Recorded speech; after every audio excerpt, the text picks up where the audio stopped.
All right, so today talking about preseason training because we're in the middle of preseason here for fall sports, at least in Ohio.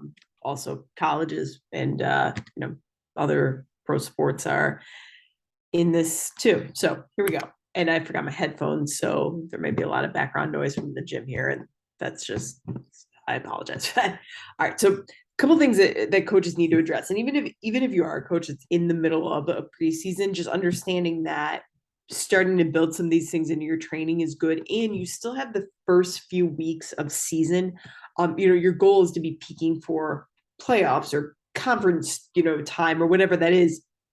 Now you still have a little bit of play in trying to build these things up, and you should still, even if you did start these things during preseason, you should still be in kind of like build mode.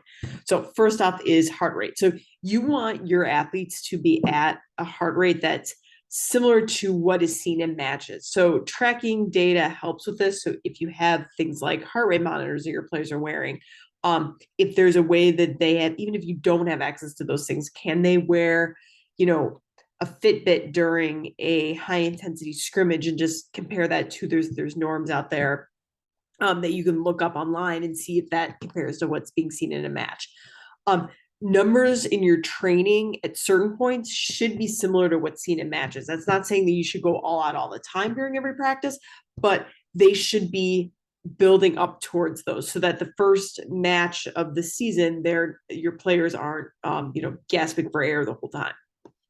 Also, players should be able to maintain their heart rate for a similar amount of time in matches. So again, if you don't have data, if you can't track this yourself with your team, there is data online that you can build from, looking at heart rates of soccer players or different sports over the course of a match.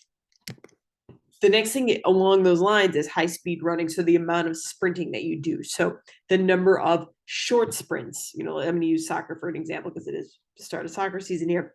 The number of short sprints that they need to do. Again, there are norms for this that you can look up. You can track it on your own team. You can have somebody, kind of try to track it during a game. You can use tracking technology. So the number of sprints and the speed. There's a lot more data coming out that things like hamstring injuries and other kind of soft tissue muscle injuries may be, like, the risk for having those may be reduced by exposing players to the amount of these sprints beforehand. So basically meaning that if you have a bunch of training sessions that you're not having them sprint at, and then you throw them into a game where they're going to have to get on the field very quickly, that injury risk increases. There's even data coming out now showing that within a week, so let's say you have a game, one day, and then you have a couple of days off, then you have another game. The teams that don't do a lot of sprinting on those days in between have a higher rate of hamstring injuries than the teams that do introduce some form of sprinting. Not that it has to be a lot, but you just need to make sure that those players are hitting those speeds that they would hit in a game and just exposing kind of their legs to that kind of load is what we would call it.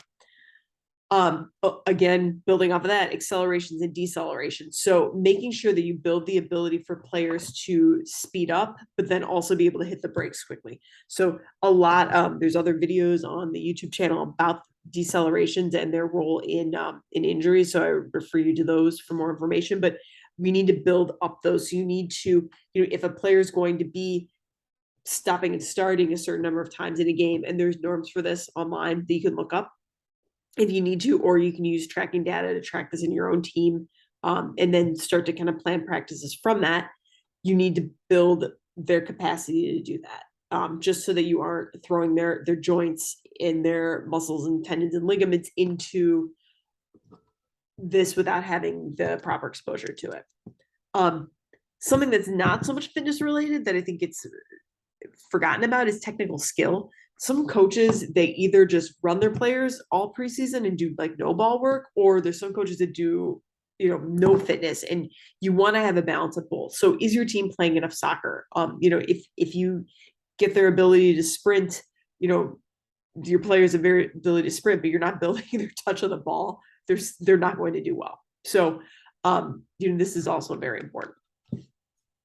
Along those same lines, positions and formation, different formations have different fitness demands. So practicing those formations, not just saying like, on a chalkboard, hey, we're going to play a 4-4-2 and this is what we're going to do. And on game day, you're going to do that.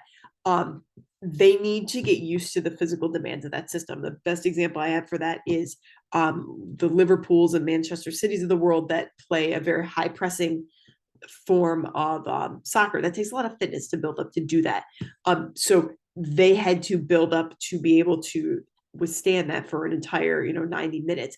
It's not just, hey, we saw online that that's a good formation to play, we should do it. You have to build that up. Reaction time is another one. So training the ability for quick decision making on the field. There's a lot more coming out on that. You have to be careful. I was reading a study on this actually last night where sometimes there's a lot of kind of different new training methods with reaction time and cognitive training, and they're not all that's cracked up to be. So they're maybe making claims that they're going to improve your performance just by training your brain. And you have to understand that there's not, there's a carryover specific to what that training is. So if we're training reaction time on the field, that is very specific to on the field. If you're wearing funny goggles that are going to cloud your vision, because that is a thing that's out there now. Not that those are bad, but that's not going to instantly make you make better reactions on the field. So you have to make sure that your mode of training reaction time fits with what you need to do on the field or what that player needs to get better at doing. That is it for this week. See you all next week.